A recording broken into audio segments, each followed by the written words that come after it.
Hey guys, welcome to Education Huh.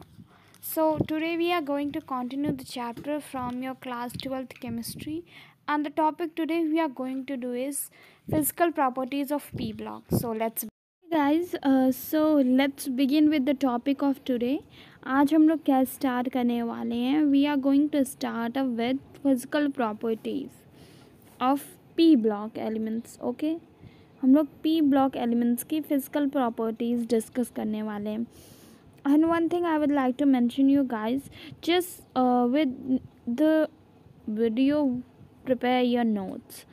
With the video, if you will prepare your notes, what will happen? You will be easily able to understand each thing आप लिखते जाओगे. So whenever we write something, that gets much clear in our minds, right? So physical properties हैं क्या P block के general जो सारे elements होते हैं they are polyatomic means they are having more than 2 atoms in them right. Means polyatomic means क्या होता है? 2 से ज़्यादा एटम्स. सो जितने भी एलिमेंट इस पी ब्लॉक के हैं दे आर पॉली एटॉमिक. पहली चीज़ सबसे इम्पॉर्टेंट. दूसरी चीज़ है Dinitrogen is a diatomic gas while others are solid. Means nitrogen is only the thing in this group that is in form of gas. ठीक है, बाकी के सारे elements क्या है? Solid. So this is your second point which you need to understand. Now we are going to start up with the first metallic character means your physical property. So first physical property है आपकी metallic character. Metallic character क्या कह रही है? As we go down the group see as we go down the group what happens? Our metallic character increases. As मैंने जो image दिखाई थी एक, उसमें मैंने बताया था कि ऊपर हमारे नॉन मेटल्स होते हैं, ठीक है, इस ग्रुप में पी ब्लॉक में ग्रुप 15 में. And as we go down the last one is your bismuth which is a metal. ठीक है, सो ये याद रखना है. मेटालिक कैरेक्टर जो होता है डाउन द ग्रुप हमेशा इंक्रीज करता है. ठीक है. Now next thing which is given here is this.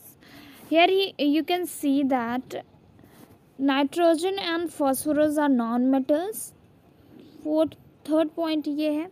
Fourth point is arsenic and antimony are metalloids and bismuth is a metal. ये last point है. So these are few things which you need to clear in your minds, right? ऐसा होता क्यों है? Means metallic character increase क्यों होता है down the group, ये भी समझना बहुत इंपॉर्टेंट है. बिकॉज आयनाइजेशन एंथैल्पी डिक्रीज होती है और एटॉमिक साइज इंक्रीज होता है. Means your metallic character is directly proportional to atomic size of atom. ठीक है. सो मीन्स अगर एटॉमिक साइज इंक्रीज होगा तो मेटालिक कैरेक्टर डिक्रीज होगा. Keep this in your mind. ठीक है. सो इसी वजह से क्या होता है कि metallic character down the group क्या होता है? मेटालिक कैरेक्टर इंक्रीज होता है. ठीक है. यहाँ पे कुछ और पॉइंट्स भी दिए हुए हैं. Just see this diagram one I am showing you here on the screen.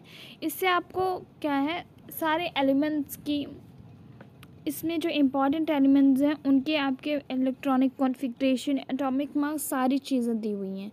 So this diagram can be very useful to you in revising the every property of each and every element. So इस diagram को आप एक screenshot ले सकते हो and at the time of revision this diagram is definitely going to help you a lot.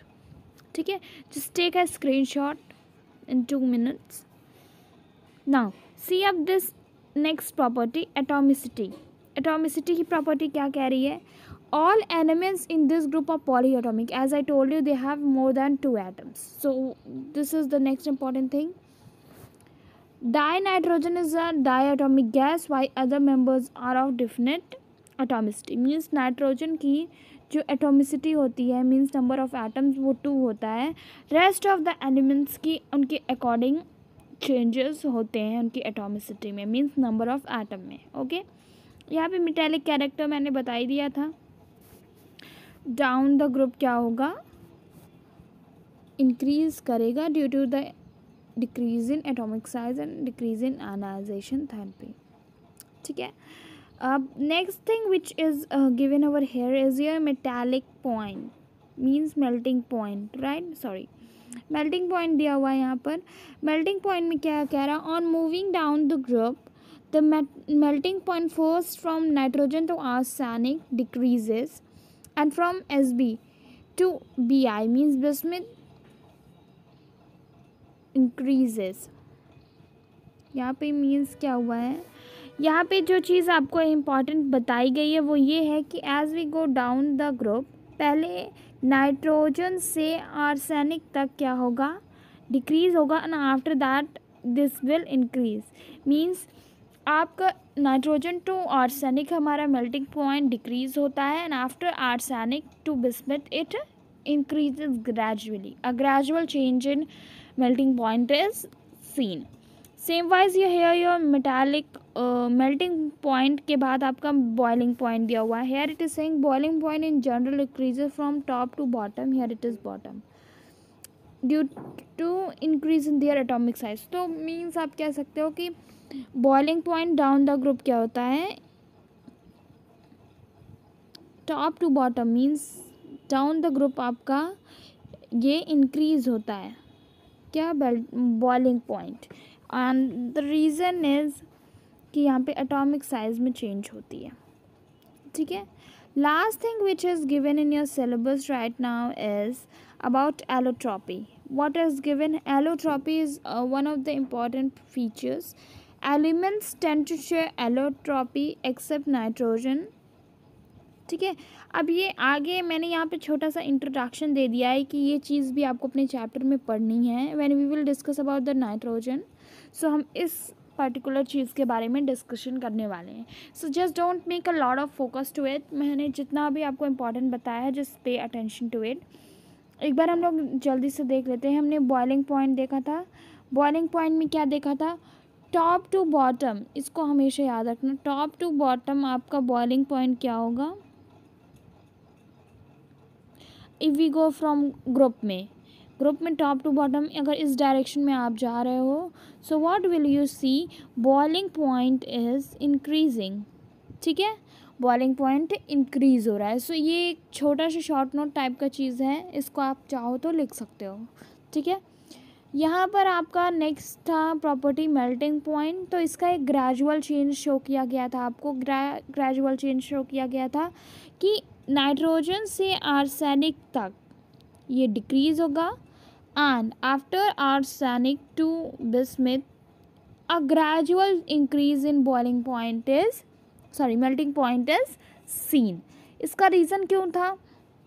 ऐसा होता है बिकॉज जो ये बिस्मथ के ऊपर आर्सेनिक के बाद वाले एलिमेंट्स होते हैं उनमें टेंडेंसी होती है कि वो 5 कोवेलेंट बॉन्ड पेयर बना लेते हैं, and due to this the gradual increase in melting point is seen. Okay. Next property was your metallic character. बहुत ही इजी थी. मेटालिक कैरेक्टर क्या था? As we go down the group from top to bottom what we will see? Metallic character increases कैसे? देखो आप जब group 15 के एलिमेंट्स को देखोगे, दिस ग्रुप 15 के एलिमेंट्स को, सो आपको टॉप पे देखने को क्या मिलने वाला है? You will be seeing this 10 non metals over here on the top. Non metals and bismuth at the bottom it is a metal. So इस वजह से क्या आप देख रहे हो कि ग्रुप 15 में when we are going down the group what is increasing? Your metallic character is increasing gradually. Next thing, atomicity. I told you atomicity is what? Number of atoms. क्या है? Number of atoms. So number of atoms है all जितने भी element हैं वो क्या है? Polyatomic है. बट नाइट्रोजन में जो है वो उसमें 2 एटम्स होते हैं. बाकी सारे के एटॉमिसिटी चेंज होती रहती है with the change in different properties also. ठीक है. ये एक डायग्राम मैंने शो किया है आपको. You have to just understand this diagram very well, क्योंकि ये डायग्राम आपको हेल्प कर सकता है in quick revision. So we are not going to waste time. हमें बस इस डायग्राम की हेल्प लेनी होगी. We are going to take help from this diagram, and this diagram is going to help you a lot. So इस diagram का discussion हम कर लेते हैं थोड़ा सा. देखो, फर्स्ट चीज़ है atomic number, atomic mass, electronic configuration, covalent radius, ionic radius, ionisation enthalpy, electronegative. सारी प्रॉपर्टीज़ को एक टेबल में मैंने आपको बना कर दिया है, so that you don't feel any confusion, and when you need to revise और when you need to look up in your books, just open up this table and check. You are going to help a lot, right? And this is the same thing I told you, physical properties we are going to do. So this is the physical properties. Chemical properties, guys, we are going to do in next video, because video gradually got too long and we don't need that. हम लोगों ने कल क्या किया था, P block elements के बारे में थोड़ा बहुत पढ़ा था. आज हम लोगों ने फिजिकल प्रॉपर्टीज़ पढ़ी है. And in next video tomorrow we are going to discuss about chemical properties. What we are going to do, we are going to do up with the chemical properties. So just stay tuned. And also one thing, just comment down if any problem is there. I personally check your comments, so I will help you with those things. So that's all, guys. Thank you so much for watching the video. If you like the video, hit the like button and also do share and subscribe to my channel. Soon we'll meet in the next video. Bye bye.